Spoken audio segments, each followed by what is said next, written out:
জনগণের কল্যাণে, জনগণের আইন জনগণের জন্য, এটা কোশ্চিন কালেও সঠিক হবে না। কারণ আমি ক্ষমতায় গেলে আমি আমার আদর্শ এবং আমার মাযহাব মাসলাকের লোকদেরকে সুযোগ সুবিধা দিব। আবার উনি ক্ষমতায় গেলে উনি উনার আদর্শ উনার মাযহাব মাসলাকের লোকদেরকে কি দিবে? সুযোগ সুবিধা দিবে। ইনসাফ প্রতিষ্ঠা হওয়ার কোনো সুযোগ নাই। কখনো ইন্ডিয়ার গোলাম, কখনো আমেরিকার গোলাম। মুনিব পরিবর্তন হবে, গোলাম একই রয়ে যাবে। সেই কপাল সেই মাথা, ঘুরে ফিরে বাস পাতা। আগে ইন্ডিয়ার গোলাম ছিল, এখন কার গোলাম আছে? নাইলে এখন সব দল বলে না কেন আমরা ট্রান্সজেন্ডার বা চাই না, আমরা এই দেশে কোন পতিতাকে শ্রমিক স্বীকৃতি দেওয়াকে চাই না, আমরা এই দেশে কোন গানের শিক্ষক স্কুলে চাই না। অমুসলিমরা যদি এতই গানের পাগল হয়, তারা হলো মাত্র 10 থেকে 15%। তারা তাদের ঘরের ভিতরে বাড়ির ভিতরে গান শিখাক, আমগো সমস্যা নেই। কথা কয় না? তাদের মঞ্জিলে তো এমনিই 12 মাসে 13টা গানের মজলিস হয়, তাদের জন্য আবার গানের মাস্টার রাখতে বলি। এটা মুসলমানদেরকে ধ্বংস করার এক সুদূর প্রসারী ষড়যন্ত্র। তাহলে আজকে কেন এই ব্যাপারে চুপ থাকবে? বিভিন্ন দলেরা শুধু এক দল বলবে, দুই দল বলবে, অন্যরা বলবে না। গণতন্ত্র দিয়ে ইসলাম প্রতিষ্ঠা সম্ভব না। গণতন্ত্র প্রতিষ্ঠা হয়েছে ইসলামকে ধ্বংস করার জন্য। আপনারা ভালো করে বুঝবেন, পৃথিবীর ইতিহাসে 1200 বছর মুসলমানরা খেলাফা হাদিন নবুয়তের আদলে খেলাফা প্রতিষ্ঠা করেছে, গণতন্ত্র দিয়ে নয়। সেটা কোরআনকে একমাত্র সংবিধান বানিয়ে গত 100 বছরে না মাত্র এই পৃথিবীতে গণতন্ত্রের অনুশীলন শুরু হয়েছে। আফসোস, আফসোস, আফসোস তর আফসোস, আফসোসের পরে আফসোস। 1200 বছরের আকাবির আসলাফ মুরব্বীদেরকে ভুলে গিয়ে আমরা গত 100 বছরের গণতন্ত্র যারা করছে তাদেরকেই একমাত্র মুরব্বী বানাইছি, আদর্শ বানাইছি। এটাও আমাদের পরাজয়ের, আমাদের গোলামির আরেকটা কারণ। 1200 বছরের ইতিহাস বললেন কেন?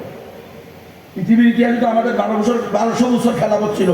আমরা আফ্রিকা শাসন করেছি, আমরা ইউরোপ শাসন করেছি, আমরা এশিয়া শাসন করেছি। আমাদের স্বতন্ত্র সংবিধান ছিল, আমাদের স্বতন্ত্র কালিমার পতাকা ছিল। কালিমার পতাকা ছিল গৌরবের পতাকা। আজকে কালিমার পতাকা হয়েছে লাঞ্ছনার পতাকা। বহির্বিশ্বে ভাবমূর্তি নষ্ট হবে এমন কোন পতাকা নিয়ে আসবেন না।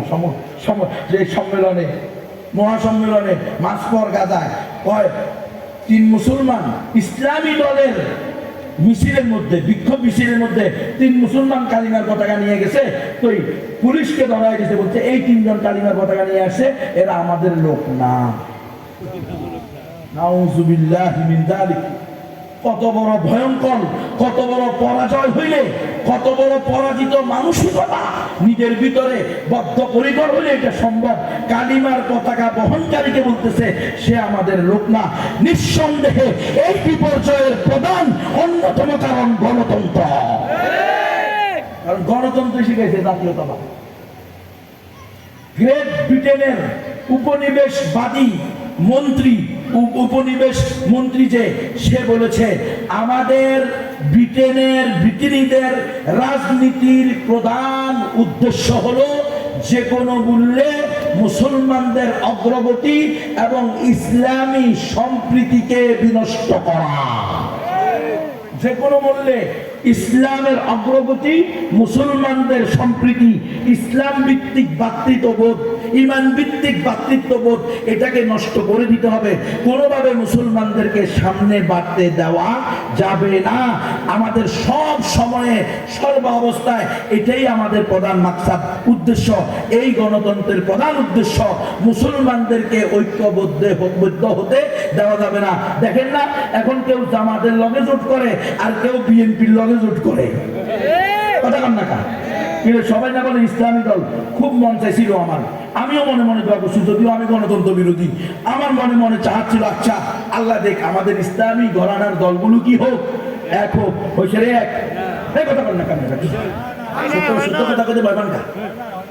কয়শো বছর বাঁচবে? 70 বছর কথা না কইয়া মিথ্যা এই সমস্ত হারাম জায়েজ না জায়েজ কাপ কুফুর শিরিক ঈমান তাওহীদ একেবারে জগা খিচুড়ি মালায়া কয়দিন থাকবা? 200 বছর হায়াত নিয়ে এসো নাকি? হায়াত 60 থেকে 70 বছর, গড়ে 60 থেকে 70। এটা রাসূলের হাদিস। ডাক্তারে কি বললো, বিজ্ঞানীরা কি বললো, এটা দেখার দরকার নাই। আমার রাসূলই বলে দিছে এই উম্মতের হায়াত বাইনাস সাবিঈনা ওয়া সিত্তিন, 60 থেকে 70 বছর। তো তুমি দালালি করলেও 60 থেকে 70 বছর বাঁচবা, আর তুমি বীরের মতো বেঁচে থাকলেও 60 থেকে 70 বছর বাঁচবা, বাড়বেও না কমবেও না। দালালি বাদ দিয়া রাসূলের আদর্শ, লাকাদ কানা লাকুম ফি রাসূলিল্লাহি উসওয়াতুন হাসানাহ আজকে বয়ান করা হইতেছে। কেউ যদি বলে ইসলামে রাজনীতি নাই তাহলে তার ঈমান থাকবে না, পরের তার বলে না। এই রাজনীতি তো গণতন্ত্র না। রাসূল সাল্লাল্লাহু আলাইহি ওয়াসাল্লাম কি গণতন্ত্র নি করছে? মুক্তার কাফের মুশরিক বেঈমানদের থেকে ভোট নিয়ে নি রাসূল সাল্লাল্লাহু আলাইহি ওয়াসাল্লাম নেতা হইছে। কথা বলেন না কেন আপনারা? হ্যাঁ, আলাইকুম বিসুন্নতি ওয়া সুন্নাতাল খুলাফায়ে রাশিদিন আল মাহদিয়িন। আর তোমাদের উপর তোমাদের জন্য বাধ্যতামূলক হলো আমার সুন্নাত অনুসরণ করা আর আমার খুলাফায়ে রাশিদিনের সুন্নাত অনুসরণ করা। আবু বকর, ওমর, উসমান, আলী রাদিয়াল্লাহু তাআলা আনহুম আজমাইন, ওনারা কি গণতন্ত্রের মাধ্যমে খলিফা হয়েছেন? অথচ আজকে নামদারি ইসলামী দলের নেতারা বলতেছে যে আমরা আমাদের 4 খলিফা গণতন্ত্রের মাধ্যমে। এমনকি সাংবাদিক জিজ্ঞেস করছে ওয়েস্টার্ন ডেমোক্রেসি, পশ্চিমা গণতন্ত্র যেটা প্রচলিত, এটার মাধ্যমে 4 খলিফা হয়েছে। সে বলছে হ্যাঁ, রিয়েলি, এক্স্যাক্টলি, অবশ্যই। ইন্না লিল্লাহি ওয়া ইন্না ইলাইহি রাজিউন। ভাই মুসলমান, সাহাবায়ে কেরাম রাদিয়াল্লাহু তাআলা আনহুমের সেরেতাজ 4 জন খলিফা, আবু বকর, ওমর, ওসমান, আলী রাদিয়াল্লাহু তাআলা আনহুম আজমাইন। তারা নাকি ইহুদি, খ্রিস্টান, কাফের, মুশরিক, হিন্দু, বৌদ্ধ, চাকমা, ত্রিপুরা, বং, খাসিয়া, চা, কুরসাই, খুই, বুরু, মুরুং, মারমা, পঞ্চমীয়া, মণিপুরা, সাঁওতাল, গারো, ইহুদি, তাদের ভোট নিয়ে বলে এই পশ্চিমা পচা নিকৃষ্ট ডাস্টবিনে ফেলে দেওয়ার উপযুক্ত, ইতিহাসের আস্থা করে নিক্ষিপ্ত হওয়ার উপযুক্ত গণতন্ত্রের মাধ্যমে নাকি বলি বসে। আমরা কি এতই বিকারগ্রস্ত হয়ে গেছি যে আমরা আমাদের সাহাবায়ে কেরামের উপরে এত বড় তুহমত, অপবাদ মেনে নিব? খবরদার, ইসলামী দলের নামে কোরআন হাদিসের এমন কোন অপব্যাখ্যা দিবেন না সেই ব্যাখ্যার কারণে উলামায়ে কেরাম আপনাদের ইসলামী নাম থাকা সত্ত্বেও বলতে বাধ্য হয় কচু পাতার পানি যেমন পানি না, আপনাদের ইসলামী দলের ইসলাম ইসলাম না। কথা পরিষ্কার, একদম পরিষ্কার। ভালো না লাগলে গুলি করে দিবেন, সমস্যা নেই। ভালো না লাগলে গুম করি খুন করিয়া লাগবেন, কোনো সমস্যা নাই। কিন্তু কোরআন সুন্নাহর অপব্যাখ্যা দিবেন, আর কিছু না পারি ঘাড়ে কামড় দিয়ে বসবো। আমরা নবীর ওয়ারিস যারা, নাহনুল্লাযীনা বায়াউ মুহাম্মাদা আলাল জিহাদি মা বাকিনা আবাদা। কোরআন সুন্নাহর বিরুদ্ধে অপব্যাখ্যা দিয়ে ইসলামী দলের নাম চালাইয়া দিবেন, এমন দেউলিয়া মুসলিম জাতি এখনো হয় নাই যে আপনাদের অপব্যাখ্যা, মিথ্যা তাফসীর উম্মত মেনে নিবে, হতে পারে না। ডাক্তার হয়েছেন ডাক্তারি করেন, ইঞ্জিনিয়ার হয়েছেন ইঞ্জিনিয়ারি করেন, ফতুয়া দিতে যাইয়েন না, ফতুয়া দি ভেজাল লাগাইয়েন না। মনে করেন না যে আপনারা শেখ হাসিনার চেয়ে বেশি ক্ষমতাশালী হয়ে গেছে, আর মনে করলে করেন। আমরা তো ইউরোপ, আমেরিকা সুপার পাওয়ারকেই গুনি না, আপনাদের এই সমস্ত আঞ্চলিক ক্ষমতার কোনো ভ্যালুই আমাদের কাছে নাই।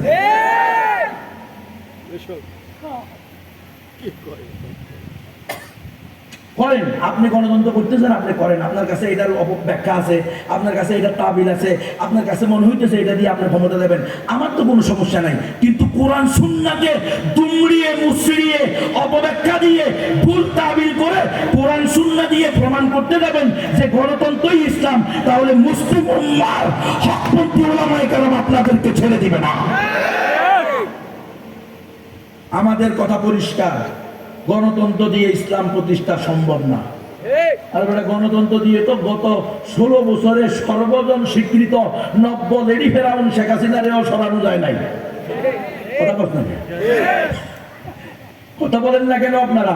গত 16 বছরে 3বার নির্বাচন হয় নাই, তো সরানো গেছে শেখ হাসিনারে। এখন কি থেকে করতে গেছেন আপনারা গণতন্ত্র দিয়ে ইসলাম প্রতিষ্ঠা করবেন? পৃথিবীর কোথাও প্রতিষ্ঠা হয়েছে দেখান তো। তো যেটা পৃথিবীর কোথাও হয় নাই, 1 ইঞ্চি মাটিতে 1 মিনিটের জন্য সেটা গণতন্ত্র দিয়ে খেলাফত প্রতিষ্ঠা হবে, এত মিথ্যা কথা মানতে আমরা রাজি নাই। মুসলমান শোনেন, ভালো করে শোনেন, যদি শুনেন যে এই হুজুরের কেরামতিতে সুইয়ের ছিদ্র দিয়া মুখ ঢুকছে, এটা বিশ্বাস করলেও করিয়েন, কারণ কেরামতুল আউলিয়াই হাক্কুন, ওলামায়ে হাক্কানি রব্বানির কেরামত এটা কি সত্য, এটা আহলুস সুন্নাহ ওয়াল জামাতের আকীদা। কিন্তু যদি শুনেন গণতন্ত্র দিয়ে ইসলাম প্রতিষ্ঠা হয়েছে, এটা বিশ্বাস করিয়েন। যদি শোনেন জলবায়ু পরিবর্তনের কারণে হিমালয় পর্বত আপনাদের এই যে দরগাপাড়া চলিয়েছে, কি পাড়া রে, দরগাপাড়া না নাতিরপুর, নাজিরপুর চলিয়ে আসছে স্কুলের পাশে, এটা কি স্কুল নেই, স্কুলের পাশে চলিয়ে আসছে, এটা বিশ্বাস করলেও করতে পারেন, কারণ জলবায়ু পরিবর্তনে এদিক সেদিক পৃথিবী হলেও হতে পারে, কিন্তু গণতন্ত্র দিয়ে ইসলাম প্রতিষ্ঠা হয়েছে, এটা বিশ্বাস করি কোশ্চিন কালেও হবে না। আমি বলি দিলাম, আমি কি করবো, একদল আওয়ামী লীগের লগে, একদল বিএনপির লগে, একদল জামাতের লগে, একদল জাতীয় পার্টির লগে, আরেক দল কয় আমরা স্বতন্ত্র।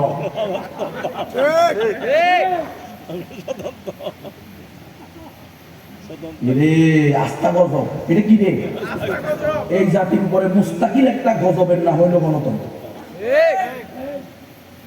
আল্লাহর কাছে দোয়া করেন, আল্লাহ আমাদের এই জাতিকে কি আওয়াম কি খাওয়াস সবাইকে গণতন্ত্র থেকে তাড়াতাড়ি মুক্তি দান করুক। যত তাড়াতাড়ি গণতন্ত্র থেকে মুক্তি পাবেন, তত তাড়াতাড়ি ইসলাম প্রতিষ্ঠা হওয়ার প্রেক্ষাপট তৈরি হবে। এটা যতদিন থাকবে খেলাফত চোখে দেখবেন না, কখনো আওয়ামী লীগে পিটাইবো, কখনো বিএনপি পিটাইবো, কখনো ইন্ডিয়ায় পিটাইবো, কখনো আমেরিকায় পিটাইবো, আপনি আর আমি মাইর খাওয়ার বাকি। কারণ আপনি তো কোথায় গেলেন, আমি খ্রিস্টান হয়ে গেছি, তাইলে আপনার উপর তারা সন্তুষ্ট হবে না। যতই বল আমরা এখন মোরালের, আমরা সংস্কারবাদী, আমরা ওয়েলফেয়ার স্টেট প্রতিষ্ঠা করব, আমরা ক্ষমতায় গেলে নারী পুরুষে ভেদাভেদ থাকবে না, আমরা ক্ষমতায় গেলে ধর্মে ধর্মে ভেদাভেদ থাকবে না, আমরা ক্ষমতায় গেলে নারীদের উপরে পর্দার বাধ্যবাধকতা থাকবে না, যার মন চায় পর্দা করবে, যার মন চায় ল্যাংটা করবে। এই কথা বললেও মুক্তি পাবেন না, কারণ আল্লাহর ঘোষণা, ওয়ালান তারদা আনকাল ইয়াহুদ ওয়ালান নাসারা হাত্তা তাত্তাবিয়া মিল্লাতাহুম। ও আমার নবী, আপনি কিছু দালালি করলে, কোরআনের কিছু বিধান মানলে, কিছু না মানলে, আপনারা যে ইহুদি খ্রিস্টানরা সন্তুষ্ট হয়ে যাব, বন্ধু হিসেবে গ্রহণ করব, এমনটা ভাবিয়েন না, এমন ভাবার কোনো সুযোগ নাই। এরা আপনার উপরে ততদিন খুশি হবে না যতদিন না আপনি তাদের ধর্ম গ্রহণ করবেন না। বাঁচার কোনো রাস্তা নেই। যদি চাও বাঁচতে, চলে আসো কোরআনে আর হাদিসে, নবীর সিরাত অনুযায়ী জীবন গড়ো। ইসলামের রাজনীতি আছে হুজুর, কিন্তু সেই রাজনীতি কখনো গণতন্ত্র নয়। গণতন্ত্র হলো ইসলাম ধ্বংস করার হাতিয়ার, যেটা দিয়ে ইসলামী খেলাফতকে ধ্বংস করা হয়েছে, সেটা দিয়ে ইসলামী খেলাফত প্রতিষ্ঠা হওয়া সম্ভব না, সম্ভব না, সম্ভব না। স্পষ্ট বলে দিলাম, আমার মায়েরা তোর আগে আছে। এনজিওর কথা কি বলছি, ওনাদের মনের ভিতরে, ওনারা ভিতরে ভুলতেছে। হ্যাঁ, আমরা 5,000 টাকা ঋণ পাই, 10,000 টাকা ঋণ পাই, এনজিও অফিসারের সাথে সপ্তাহে দেখা করে কি সুন্দর সুন্দর ভাইয়ের সাথে কথা বলতে পারি। হুজুরে ওনাদের বিরুদ্ধে বললো কেন? ও আমার মায়েরা ভালো করে শোনো, ইস্ট ইন্ডিয়া কোম্পানি যখন চলে যায়, রিসার্চ করছে কেন আমরা চলে গেলাম, 3টা কারণ বের করেছে। 1 নম্বর, এই দেশের মায়েরা দিনদার, মুত্তাকি, ফরেজগার, আল্লাহওয়ালি, নামাজি। মা দিনদার, মুত্তাকি, ফরেজগার, আল্লাহওয়ালি, নামাজি হইলে মায়েরা আমাদের বাবাদের সময়ে, আমাদের দাদাদের সময়ে, তোমাদের বাবা দাদাদের সময়ে, যাদের বয়স 70 বছর, তাদের সময়ে দিনের বেলায় বাপের বাড়ি যেত না, রাতের বেলায় চাঁদের আলোতে রিকশায় বসে আগে পিছে বাপ আর স্বামীকে হারিকেন দিয়ে কাপড় পেঁচিয়ে বাপের বাড়ি দিত। মুসলমান, হ্যাঁ, আজ থেকে 50 বছর আগে। হুজুরদের হুজুর বয়স কত? 50। আমি তুমি কম হয়ে গেছো, 60 বছর। এই যে 70 মানে ধরো 50 বছর আগে যাও, তখন 20 ছিল। তোমার বলেন তো, আপনার যখন বয়স 20 বছর ছিল, এই থানার মধ্যে, ইউনিয়ন না, গ্রাম না, এই থানার মধ্যে কোনো মেয়ে কোনো পরপুরুষের সাথে পালাইছে শুনছেন? তোরা স্মার্ট, তোরা হয়েছে স্মার্ট, এলো স্মার্ট। এমন কোনো গণ নাই যে ঘরে প্রেম ঘটিত বিবাহ নাই। হাসিও না, কান্দ নিয়ে কান্দ। অধপতন কোন পর্যায়ে গেছে? একটা পাকেরা নারী বলতেছে, কুমারী মেয়ে বলতেছে, অমুক ছেলের সাথে বিয়ে না দিলে আমি বিষ খাবো। অমুক মেয়ের সাথে বিয়ে না দিলে আমি বাড়ি থেকে পালিয়ে যাবো। কি রে, এটার নাম হলো ডিজিটাল স্মার্ট, এটার নাম হলো তোমাদের ডন মাইন্ড। ডন মাইন্ডের বিষ, ডন মাইন্ডের পরিণতি হলো তোমার মেয়ে হিন্দুর সাথে বিয়ে করে সে মুশরিকা হয়ে গেছে। বাদোয়া লাভ ডেপ কথা কম মুসলমান আম করে বুঝাইতে আছে আমরা এখন খুব বালা আছি, খুব বালা আছো না, ধ্বংস হইছ। ওই মা বোনদের কাছে গিয়ে শোনো, আমার মায়ের, আমার দাদিরা, আমার নানিরা, আমার শাশিরা প্রতি বছর সন্তান নিত 12টা 14টা 16টা বাচ্চা হইতো, কোনো চিন্তা নেই। ওদের কবে পেলাম 9 জন, ওই গণি করতে গেছে কবে বোন তুষে 9 জন। আমরা কবে বোন কথা কন জোরে কন, গণেশ গণি করতে গেলে। আর তোমাদেরকে জিজ্ঞেস করলে ছেলে মেয়ে কয়জন? হুজুর 1.5 জন, 2.5 জন, 2.5 জন। কিনলে কারণ সিজার, যেটা সিজারে হয়েছে ওটা পূর্ণ না, ওটা অপূর্ণ। আমার মায়েরা বুঝুনি, কে জানে আমার ওয়াজ বুঝতেছে কিনা, তবু হুজুরে কি কয় জানে আর মানে বুঝো না। এই এনজিওরা তোমার দুশ্মন। এই ইউসেড হসপিটাল করছে, এ আমেরিকান জনগণের পক্ষ থেকে তোমার জন্য হসপিটাল করে, তো নারী ও শিশুর শিক্ষার চিকিৎসার জন্য ফ্রি চিকিৎসা দেওয়ার জন্য। আরে কত মানবতাবাদী আমেরিকা! তো আমেরিকা যদি এত মানবতাবাদী হয়, গাজার মুসলমানের সেখানকার নারী পুরুষের প্রতি মানবতা কোথায় থাকে? তুই বুঝোস না মা? ওই বোন, তুমি বুঝো না? তোমাকে ধোঁকা দিয়ে বোকা বানিয়ে জাতিগত নিধনের ষড়যন্ত্রের নাম হলো তাদের নারী ক্ষমতায়ন, নারী অধিকার, নারী উন্নয়ন। রিচার্জ করে দেখছে মায়েরা দিনদার, মুত্তাকি, পরেজগার, আল্লাহওয়ালি, নামাজি। মা দিনদার হইলে তার গর্ভ দিনদার হবে, পবিত্র হবে। মায়ের গর্ভ যদি পবিত্র হয়, তার গর্ভ থেকে যে সন্তান বের হবে, ওই সন্তান শাহজালাল, শাহফরান, খাজা Makhdum, Moinuddin Chishti, Baba Adam Shahid, Syed Ali Hamdani, Nizamuddin Auliya, Keramat Ali Jaunpuri, Mulla Mohammad Omar, Osama bin Laden, Allama Shafi, আল্লামা জুনায়েদ বাবুনগরী জন্ম হবে। যাদের এক একজনের ডাকে এক এক তাগুতি পরাশক্তি নব্য ফেরাউনেরা থপ্পর করে কাঁপবে এবং তাদের মসনদ খান খান হয়ে যাবে।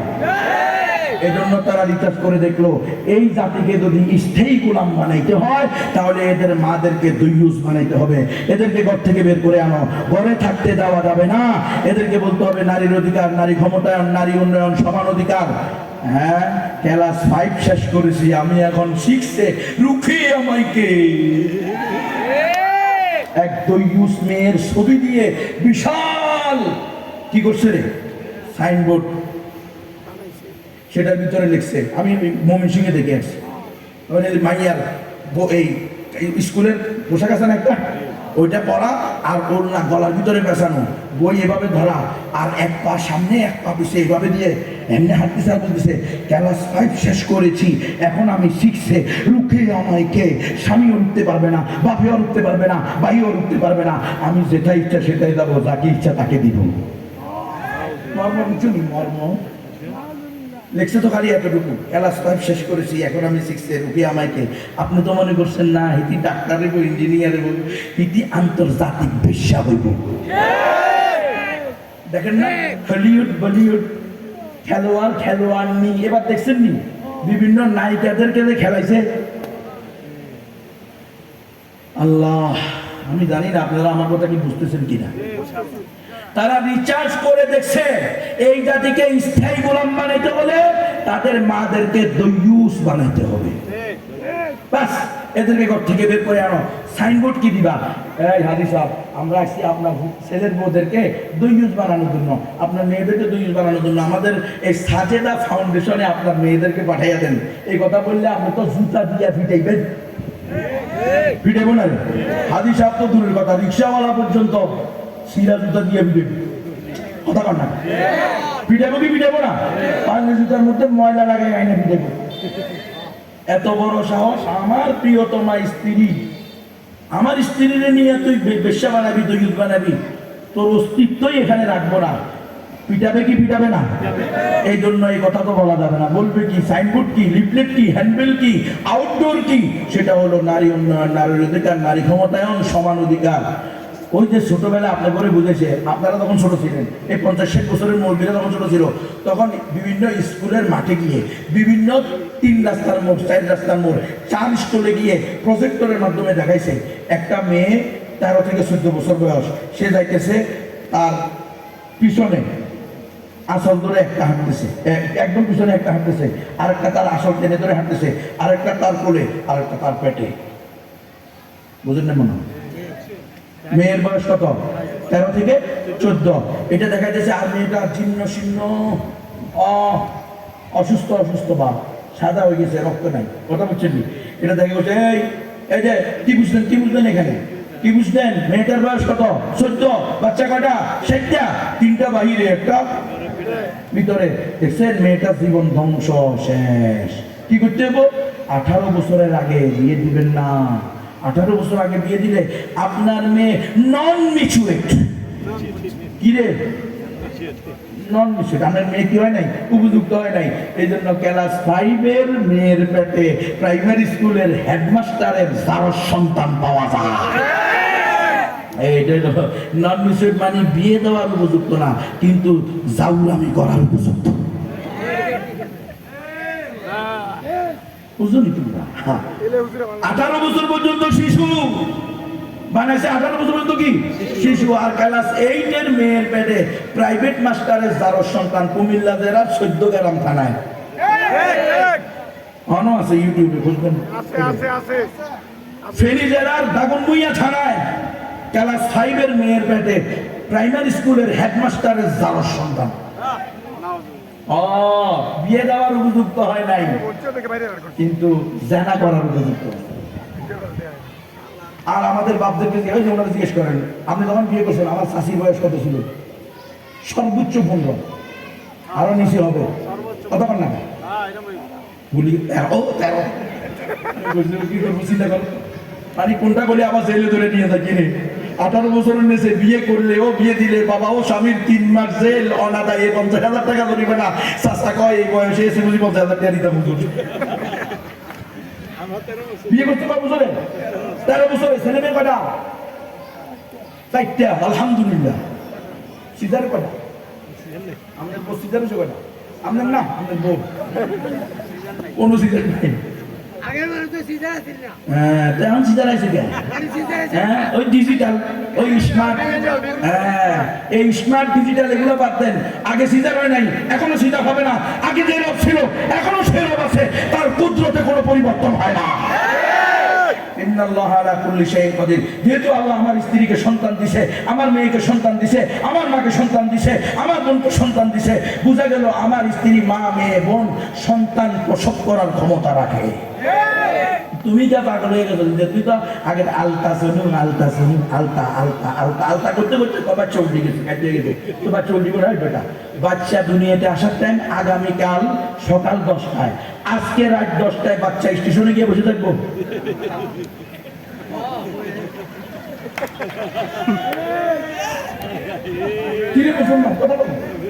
আপনি টিকিট কাটছেন চট্টগ্রাম যাবেন মদনপুর থেকে, আগামীকালকে সকাল 10টা, আজকে 10টা বসে থাকবেন নাকি? এইটা বুঝেন না। ওই বাচ্চা একটা জীবিত পানি 1 বিঘত জায়গার ভিতরে আছে, ও খাইতেইব, শীতইব, ঘুরবো, উল্টিব, যখন তার দুনিয়াতে আসার টাইম হইব সে পজিশনে চলে আসবে। তোমার কাছে গেল ওখানে গিয়ে কারিগরি করার লেগে, মেশিন দেখাইবার লেগে, এত এত চিন্তা তোমার দরকারটা কি? ও যেমন আমার মাসা ছিল তো বাড়া বানছে, কথা কম, গরু ছাগল নিয়ে ব্যস্ত ছিল, ঘরের সংসারের কাজ নিয়ে ব্যস্ত ছিল। হঠাৎ করে ব্যথা উঠছে, 5 মিনিটের জন্য ঘরে গেছে, 10 মিনিটের মাথায় কয় বাচ্চা হয়েছে, নাতি দুনিয়াতে চলে এসছে। ঠিক নয় কি? আর এখন 8 থেকে 50,000 টাকা সুদের উপরে এনে ওই শাশুড়ি আম্মার খাটের নিচে দিয়ে বালিশে দিচ্ছে, আম্মা 50,000 টাকা দিয়ে গেলাম, আপনার মেয়ের যেন কোনো কষ্ট না হয়, আগে থেকে নিয়ে যাবেন সিধা। তো আল্লাহ কয় আনা ইন্দা জন্মিয়া দিদি, আমার বান্দা আমার ব্যাপারে যেমন ধারণা করবে আমি তার সাথে তেমন মুআমালা করব। তুমি সুদ করে টাকা এনে রাখছো সিজার করার জন্য, জিন্দেগিতেও তোমার সন্তান নরমালি হবে না। একিন নাই, এলেম নাই, ইবাদত নাই, শুধু ধ্বংস। আর অনেক নারীরা তো স্বেচ্ছায় গিয়ে ডাক্তাররা কয় হ্যাঁ আমি এই রিস্ক নিতে পারবো না, কাটিয়ে এলাম। তো কাটি তো ভালাই সামাই দুটা বাচ্চা হয়, এরপরে লাইগেশন করে, এরপরে 2 বছর পরে জামাই লাপনি মারি বাইর করে দেয়। এবার কি এবার তোমার কে বিয়ে করবো? কারো ঘরের পালার দরকার নাই, তার ঘরে তার সন্তান দরকার। তোমার নিয়ে কি ফুটির বানাবো নাকি? তুমি বাচ্চা দিতে না পারলে তুমি বুঝো না ব্যাককল মহিলা, তুমি স্বীকার করছো। ধৈর্য ধরো, 12 ঘন্টা 14 ঘন্টা 16 ঘন্টা কষ্ট করো, 20 ঘন্টা কষ্ট করো, 42 ঘন্টা কষ্ট করো। এই জন্যই তো প্রত্যেক প্রসবের সময় প্রসব বেদনা সহ্য করলে একটা করে কবুল হদের সোয়াব। বাচ্চা মারা গেলে বাপ মা দুটাকে জান্নাতে নিয়ে যাবে। কোনোটা মারা না গেলে মা মারা গেলে শাহাদাতের সোয়াব পাবে, বাচ্চা মারা গেলে বাপ মা দুটাকে জান্নাতে নিবে। কোনোটা মারা না গেলে মা প্রত্যেক প্রসব বেদনা সহ্য করার কারণে একটা করে কবুল হদের সোয়াব পাবে। হে যুবক নিয়ত করো, হে যুবতীরা নিয়ত করো, প্রয়োজনে মারা যাবো, শাহাদাতের মর্যাদা অর্জন করব, কিন্তু এই দাজ্জালি ফিতনা মুসলিম নিধনের একটা মাধ্যমের নাম সিজার, এই সিজার আমি করব না। নিয়ত করবে না যুবকেরা, বিয়ে করবে এই সত্য দিয়ে। তোমাদের বিয়ে করলাম 30টা বাচ্চা নেবো, 10টা বাচ্চা নেবো, 5টা বাচ্চা নেবো, 15টা বাচ্চা নেবো, আল্লাহ যা দেয় তা নেবো, কিন্তু সিজার করবো না। করবি কেন বলতে পারবি না, তোরা তো বিকয় না, বিয়ের দিন আগে বিয়ের রাত্রে বিড়াল মারবে, তোরা তো বিয়ের রাত্রে সবাই বিড়াল বনে যায়, বোর কাছে গিয়ে মাছ চায়, ও 15 লাখ টাকা যৌতুক দিচ্ছি, আমি তো দিতে পারবো না, আমারে মাফ করি দেন না। বেলাজা, বেশরম, বেহায়া, বেইজ্জত, তুমি চুরি করো। তোমারে কইছি কে 15 লাখ টাকা মোহর না দিতে পারলে মোহর ধরার জন্য? বেহুদা। আল্লাহ বলছে তোমার সাধ্য অনুযায়ী তুমি মোহর দাও, যেটা দিতে পারবে এটা বলো, যেটা দিতে পারবে না বলে প্রতারণা করে বিয়ে করো, বিয়ে তো না। যৌতুক কি দেওয়া, যে মোহর কি দেওয়া লাগেনি? মোহর দেওয়া লাগে না? মোহর নারীদের হক না, স্ত্রীর হক না? তো তুমি যদি মোহর না দেওয়ার নিয়তে বিয়ে করো তো তুমি একটা প্রতারক, ধোঁকাবাজ, তোমার বিয়ে হয় নাই। বিয়ে যদি না হয় তো তোমার সন্তান হবে জারজ সন্তান। বুঝো মুসলমান, সিরাতুন নবী সম্মেলন থেকে শিক্ষা নিতে হবে। রাসূল সাল্লাল্লাহু আলাইহি সাল্লাম কোনোদিন সিজার করেন নাই, সাহাবায়ে কেরাম কোনোদিন সিজার করেন নাই, আমাদের আকাবির আসলাফরা সিজার করেন নাই। আমাদের মায়েরা তোমাদেরকে শিক্ষা দিতে হবে সাহাবী মহিলাদের থেকে, সেখান থেকে তোমাদের জীবন গঠন করতে হবে।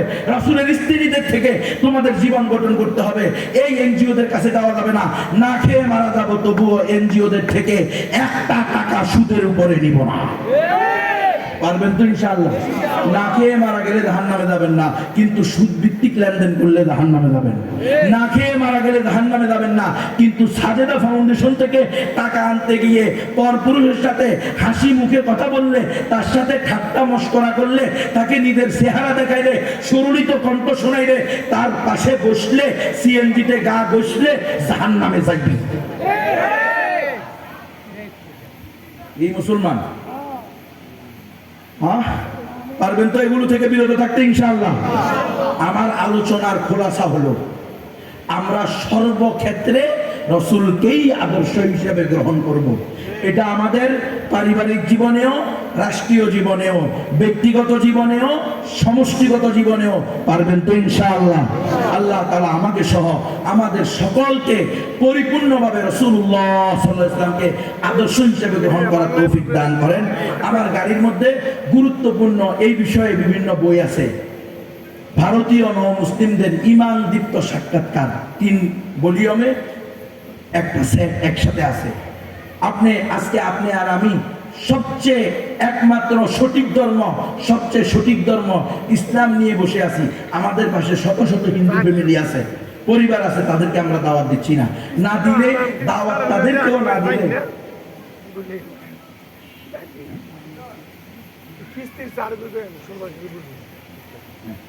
জি আপনারা এই বইগুলো, বিভিন্ন ধরনের বই আছে, এই বইগুলো যাদের তৌফিক আছে আপনারা গাড়ি থেকে নিয়ে নেবেন। ঈমান, ইসলাম, রোকন, সত্য, আদর্শসমূহ কাকে বলে ইসলাম, আপনি একবার মুসলমান হচ্ছেন আর সারা জিন্দিগি ইসলামের বিরুদ্ধে যত ধরনের আইন করবেন, ইসলামের বিরুদ্ধে যত ধরনের কথা বলবেন, আপনার আর ইমান যাবে না এমন নয়, বরং ইমান ভঙ্গের অনেকগুলো কারণ আছে। এগুলো জানার জন্য এই বইগুলো নিয়ে পড়বেন, ঘরের ভিতরে তালিম করবেন।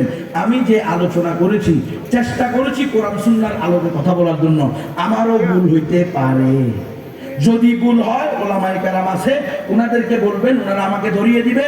আবার আমি এটা তওবা করব, যদি কোরআন হাদিস ইজমা কিয়াস উসুলে শরীয়ত 4 দলিলের ভিত্তিতে ভুল প্রমাণিত হয়, আমি তওবা করব ইনশাআল্লাহ। আর কথা যদি কোরআন হাদিস ইজমা কিয়াসের ভিত্তিতে সঠিক হয়, ওলামায়ে কেরাম যদি বলে সঠিক, তাহলে কে অসন্তুষ্ট হইলো আর কে সন্তুষ্ট হইলো এটা দেখার কোনো সুযোগ নাই। কথা বুঝতেছেন আপনারা? তা আমার আচরণে, আমার বডি ল্যাঙ্গুয়েজে আপনারা যদি কোনো প্রকার কষ্ট পেয়ে থাকেন, আন্তরিকভাবে ক্ষমা চাই। আমি আপনাদের সাথে আমার আব্বার কোনো ঝগড়া নাই, আমার